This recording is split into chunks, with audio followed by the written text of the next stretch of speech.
जय हिंद।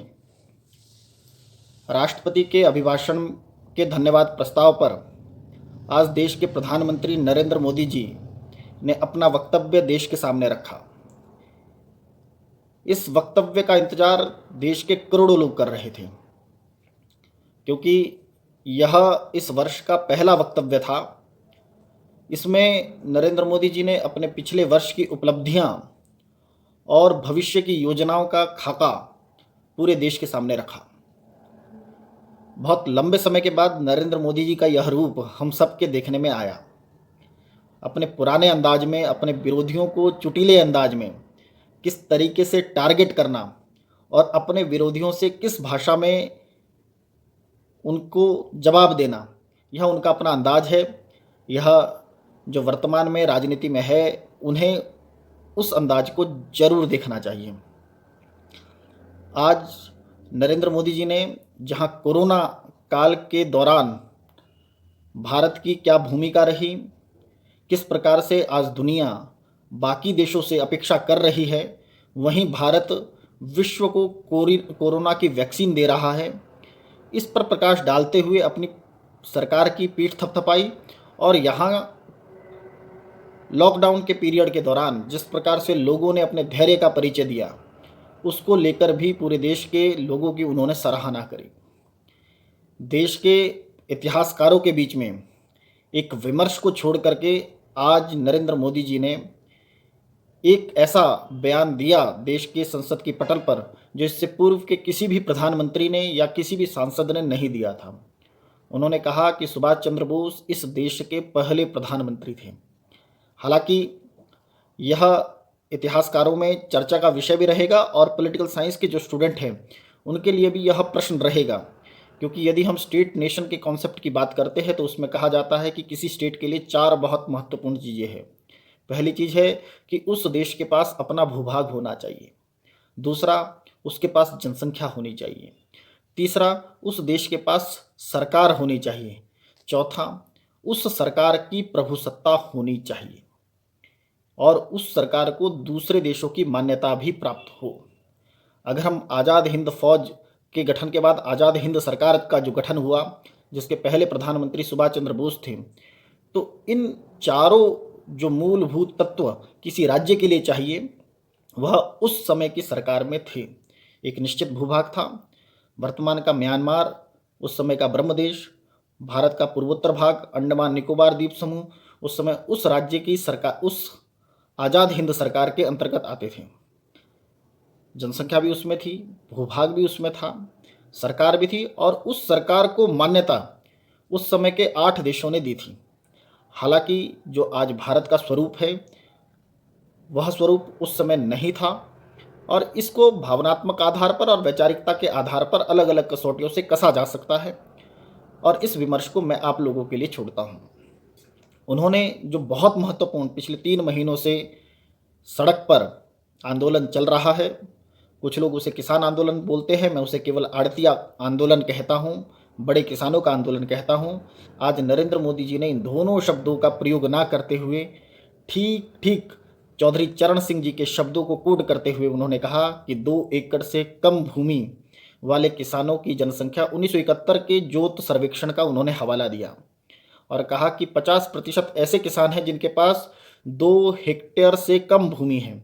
1971 और आज 2020, इन 50 वर्षों में 2021, 1971 से 2021, इन 50 वर्षों में यह 50% आबादी बढ़ करके 80% हो चुकी है। इनका उत्थान तब होगा जब इनके लिए नीतियां बनेगी, और यह तीनों फार्म लॉ इन 80% को केंद्र में रखकर बनाए गए हैं। नरेंद्र मोदी जी ने इस ओर इंगित किया कि यह छोटे किसानों के लिए, मझोले किसानों के लिए और सीमांत किसानों के लिए बनाए गए विधेयक हैं। उन्होंने अप्रत्यक्ष तौर पर यह बताने की कोशिश करी कि देश के छोटे किसान जो है, जो पूर्ण रूप से सब्सिडी का लाभ भी नहीं ले पाते, उन्होंने इस ओर इंगित किया कि ये छोटे किसान बड़े किसानों से पानी भी उधारा लेते हैं और उसके बदले में उन्हें उसका किराया देते हैं। यह बताने की कोशिश करी कि यूरिया का संकट छोटे किसानों के लिए रहता है, बिजली बड़े किसानों को फ्री में मिलती है, लोन बड़े किसानों के माफ़ होते हैं, छोटे किसान हर बार इन चीज़ों से बच जाते हैं। बड़े किसान और छोटे किसान का अंतर बताते हुए बिना बड़े किसान और बिना आढ़तियों को एक राजनीतिक व्यक्ति किस तरीके से बोलता है और उसके निहितार्थ किस तरीके से समझे जा सकते हैं, नरेंद्र मोदी जी के इस पूरे भाषण में हम लोग समझ पाते हैं। उन्होंने इन सब विषयों के बीच में लाल बहादुर शास्त्री जी का, पूर्व प्रधानमंत्री सरदार मनमोहन सिंह जी का, कृषि पूर्व के कृषि मंत्री शरद पवार जी का जिक्र करते हुए कहा कि यह सब लोग भी इन फार्म बिलों को लाना चाहते थे, मैं उनको लेकर आया हूं। सैद्धांतिक तौर पर ये इसको स्वीकार करते हैं, अपनी राजनीतिक मजबूरी के कारण इन्हें बोलने का अधिकार है। फिर उसमें उन्होंने एक शब्द कहा कि कई बार भले काम में फूफी नाराज हो जाती है। तो इसमें यही है कि है तो सब सही, लेकिन नाराजगी इनका राजनीतिक उद्देश्य है। यह कहते हुए अपनी भाषण कला के आधार पर विपक्षियों को भी अपने पक्ष में किस प्रकार से लिया जाता है, यह नरेंद्र मोदी के इस भाषण से सीखने की बेहद जरूरत है। और सबसे महत्वपूर्ण बात, उन्होंने वामपंथियों को किस प्रकार से टारगेट किया। उन्हें एक नई उपमा दी। उन्होंने कहा कि श्रमजीवी, बुद्धिजीवी हम लोगों ने सुने हैं, लेकिन एक आंदोलनजीवी है जो परजीवियों के आधार पर जीवित रहते हैं। ये आंदोलनजीवी कौन है? किसानों के आंदोलन में किसान बनते हैं, मजदूरों के आंदोलन में मजदूर बनते हैं, स्टूडेंट्स के आंदोलन पर स्टूडेंट्स बन जाते हैं। कहीं पर उद्योग लग रहा होगा, डैम बन रहा होगा, तो वहाँ पर वे आ जाते हैं। उन्होंने योगेंद्र यादव, मेधा पाटकर, पी साईनाथ, एन राम जैसे व्यक्तियों का उदाहरण देते हुए यह बताने की कोशिश करी कि ये आंदोलनजीवी परजीवियों के आधार पर जीवित रहते हैं और एक अपना एजेंडा सेट करते हैं जो विकास विरोधी है और जो काम नहीं करने देता। पहले यह कांग्रेस की पूर्ववर्ती सरकारों को काम करने से रोकता था, आज हमें रोकने की कोशिश कर रहा है। इस तरीके से उन्होंने अपने पूरे भाषण को दिया और एक तरीके से यह बताने की कोशिश करी कि हम किसान हित में लेने, चाहे अपोजिशन है चाहे हम है, सरकार में जो भी आए वह लोगों के हित में निर्णय लेते हैं। यह हो सकता है कि उस निर्णय को लेने का तरीके में भिन्नता हो, लेकिन सबका उद्देश्य अंत में लोगों का हित है। इस तरीके से अपने बातों को उन्होंने पिरोने की कोशिश करी और एक तरीके से वामपंथियों को टारगेट किया और इसके साथ साथ उन्होंने यह भी स्पष्ट संकेत दे दिया कि यह फार्म बिल बिल्कुल वापस नहीं होंगे, एक कदम सरकार पीछे नहीं हटेगी।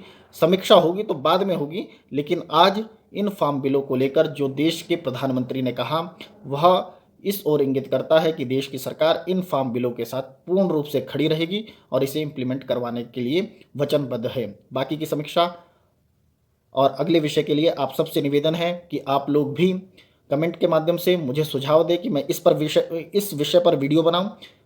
आपका धन्यवाद।